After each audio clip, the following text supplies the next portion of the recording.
Lake Buena Vista, FLA, in a wide-ranging conversation that was studded with rhinestone buzzwords like playoffville and big squirrel with a lot of nuts, agent Scott Boras met with the assembled baseball press to offer his views on everything from the current free agent market to tanking to, yes, how the New York Mets could have palatial accommodations in playoffville.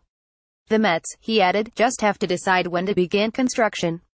Some quick bullet points of interest from Boras or concerning Boras' clients that will be of interest to Cardinals fans. Matt Holliday, hampered by a virus late in the 2017 season, intends to play in 2018, and he is a free agent.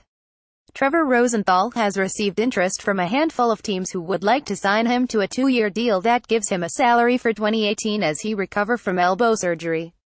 It's possible Rosenthal declines all those offers, does not pitch at all in 2018, and then goes after a Greg Holland-like deal for 2019. There is a strong market for first baseman Eric Hosmer, and yes, the teams that have at least expressed interest includes the Cardinals. He was described by a source as a good fit for what the Cardinals want to do for their lineup. Boras does not dig defensive metrics. Just saying. He seriously is not a fan of the defensive metrics that suggest JD Martinez is not that strong of a defender in the outfield. Boras takes issue with them. Not sure how Boras feels about the scouts and executives who suggest the same thing. After meeting with the media, Boras said he had some additional conversations scheduled with owners. The owners, including Bill DeWitt Jr. and Bill DeWitt III of the Cardinals, took over the Waldorf Astoria Orlando on Wednesday as the GM meetings shifted to the commissioners' owners meetings.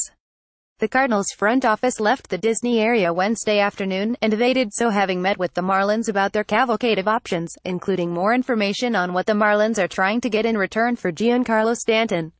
The Cardinals also met with the agents for, well, probably all of the relievers that they have interest in, and even agents for some of the relievers they don't have interest in. That includes the reps for Addison Reed and Brandon Morrow, and they had talks with the agent for right-hander Luke Gregerson. All were likely fact-gathering, or they were described exactly that way, fact-gathering. The Cardinals have interest in Boras' client Greg Holland, and the Cardinals have a few other reasons to talk with Boras throughout this process and into the winter meetings next month, including outfielder Carlos Gonzalez. In the meantime, here's what Boras was talking about today. He framed all of his comments around this gorgeous gated community of high payroll, high spending, high-achieving teams that he called playoffville.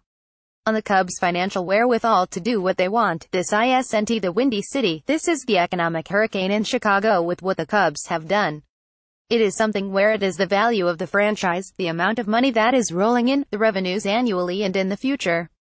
The Cubs can do whatever they choose to do in this free agent market and the next. On where teams that are willing to go beyond the luxury tax because baseball's revenue will cover the penalty, that neighborhood is playoffville. More on playoffville, the team cutting payroll is treating their family where they're staying in a neighborhood that has less protection. They're not living in the gated community of playoffville. Certainly they're saving the minimum property tax, but the reality of it is there is less firemen in the bullpen, there is less financial analysts sitting in the press box, and the idea of the general talent, the rooms in the house are less. So obviously you're going to have less franchise players. When you move to that 12-room home in playoffville, they generally are filled with the people that allow you to really achieve what your family, your regional family, wants to achieve, and that is winning. On teams that get revenue from Major League Baseball and yet seem to have payrolls that are less than what the automatic revenue is, it's Casper Finance. Where is the ghost? Where is it going? On how tanking teams should face a stiff financial penalty for tinkering with the integrity of the game and warping division races and skewing stats. Here. If you do choose to do this, you have the right to do this. You will suffer economical penalties for creating records that are below 50, 60, and your purchase price may be added to while you reduce it, which will they can choose to do that but are restrained. That it's not good business to do this. It's always good business to have a competitive team. I think we always create a structure where we can increase competitiveness and integrity of the game, and then we're not looking for loopholes that allow clubs to buy franchises and then essentially pay them off on debt service, cutting salaries and tanking, then they turn around and sell them 10, 12 years later and the game isn't benefiting. On Cubs starter Jake Arrieta, a free agent, he's a big squirrel with a lot of nuts in his trees. .30